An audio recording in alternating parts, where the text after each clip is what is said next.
alasan nge-branding gurame kali ini karena ikan gurame itu merupakan rajanya ikan air tawar. Seharusnya di Indonesia itu ikan tersebut kelasnya bisa premium seperti kayak di luar negeri.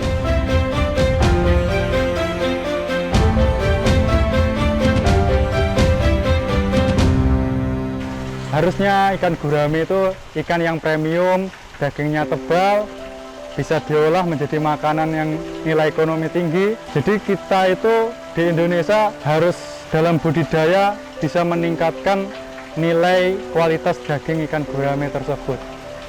Seharusnya pembudidaya 80% memperhatikan kualitas daging ikan. Jadi tidak mengejar keuntungan saja.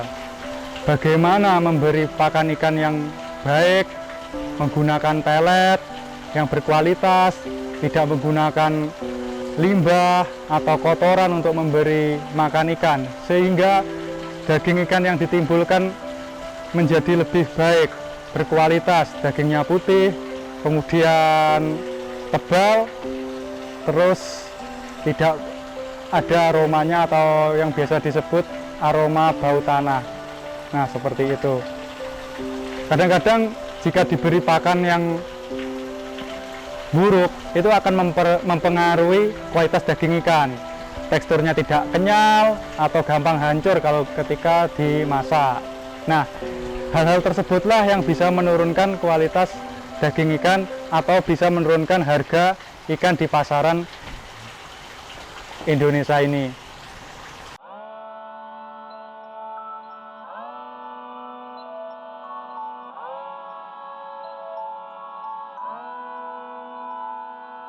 Gini, dalam budidaya itu pasti ada kegagalan. Nah, kegagalan itu bisa kita minimkan. Kita perlu memperhatikan kualitas air, kemudian faktor pemberian pakan, terus yang ketiga adalah lingkungan kolam tersendiri. Nah, untuk kualitas air, kita perlu perhatikan seperti pH-nya. Hal-hal tersebutlah jika tidak stabil, nitrit, nitrat, atau amonia, atau pH suhunya akan mempengaruhi saat proses budidaya. Kemudian yang kedua adalah pemberian pakan. Pemberian pakan ini sangat penting. Kenapa? Pemberian pakan menentukan rendemen hasil akhir saat panen. Pemberian pakan dan pemilihan pakan, merek pakan yang tepat. Nah, jadi kita milih pakan yang stabil formulasinya. Nah, itu untuk menjaga hasil daging saat panen itu tetap baik. Karena apa? Jika pakannya tidak baik, ikan-ikannya bisa kurus atau bahkan dagingnya tidak tebal atau memberikan aroma. Kadang bisa saat dimakan itu memberikan aroma bau tanah. Itu toh.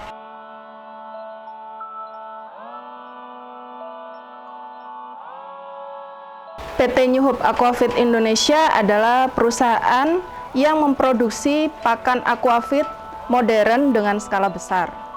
Pastinya kita memiliki visi dan misi. Untuk visinya, kami memberikan keuntungan untuk para petani dan membantu petani untuk terus tumbuh. Misinya, kita menjadi perusahaan pakan aquafeed yang bernilai untuk mitra kerja kami. Ada agen, subagen, dan para pembudidaya pastinya. Untuk mencapai visi misi tersebut, kami memproduksi pakan aquafeed dengan teknologi modern, precision quality control, dan precision nutrisi, sehingga produk yang kami hasilkan adalah produk yang berkualitas dan bernilai tinggi. Untuk produk New Hope yang digunakan pada ikan air tawar, ada pakan lele dengan kode 833, pakan gurame dan patin ada kode 835, dan ini yang terbaru ada pakan benih 632 dan 833-1 untuk ikan ukur kecil.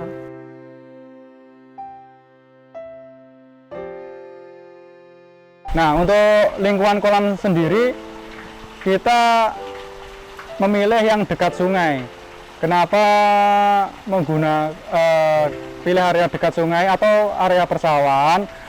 Nah, itu untuk memudahkan untuk pembuangan airnya. Nah, dekat dengan area persawahan itu berguna untuk para petani atau ya pembudidaya tanaman jagung atau perkebunan lainnya, itu akan endapan pada kolam itu kotoran ikan atau sisa buangan air kolam itu bisa menjadi pupuk alami bagi tanaman-tanaman sekitar itu.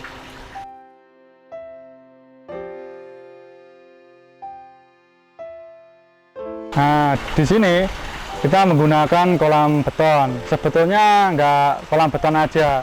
Sebenarnya pembuatan kolam itu ada menggunakan kolam tradisional seperti kolam tanah, terus kemudian kolam terpal. Nah, di sini kenapa kok kita menggunakan kolam beton? Karena kita untuk jangka panjang, awet, terus kokoh. Memang untuk modalnya itu cenderung lebih besar, tapi jangka panjang, awetnya itu yang kita kejar. Kemudian untuk ketika melakukan kegiatan budidaya atau pemanenan itu lebih enak. Karena apa?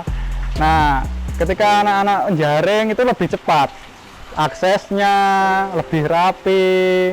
Kemudian kasihan kalau aksesnya jauh, lokasi kolamnya sulit. Nah, seperti itu kan akan memberatkan anak-anak penjaring. Nah, hal-hal tersebutlah yang kita tidak inginkan. Nah, jadi kalau kolamnya lokasinya enak, kerja juga enak. Masalah penjualan ikan itu yang pertama adalah harga. Nah, harga di sini ada momen-momen tertentu. Memang benar pasarnya sepi atau memang dibikin sepi. Nah, kalau memang sepi memang pasarnya sepi. Kalau sepi ada oknum-oknum yang menurunkan harga ikan tersebut. Terus yang kedua adalah kurangnya edukasi masyarakat tentang ikan besar. Nah, di sini tuh di Indonesia itu kebanyakan ikan besar itu malah harganya rendah. Kenapa rendah? Karena menyesuaikan dengan pendapatan per kapita Indonesia.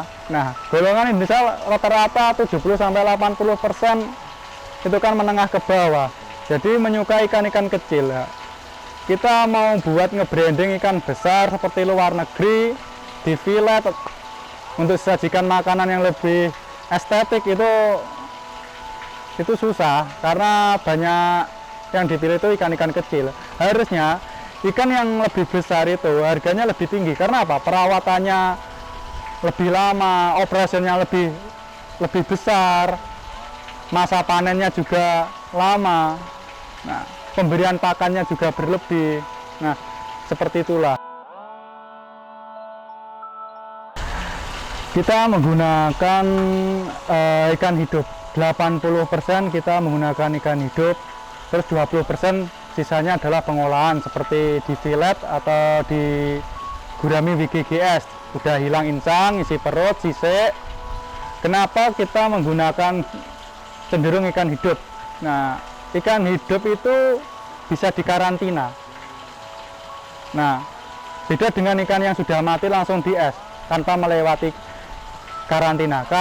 Fungsi dari karantina itu untuk menghilangkan aroma bau tanah pada ikan. Nah, jika aroma bau tanah pada ikan tersebut hilang, konsumen akan lebih menyukai. Sehingga apa? Pasaran ikan akan naik. Oh, ikan ini enak, di rumah tangga itu tidak khawatir terhadap daging ikan. Kadang, aduh, bau tanah atau gimana gitu kan, anak-anak jadi tidak menyukainya toh. Ya, seperti itu.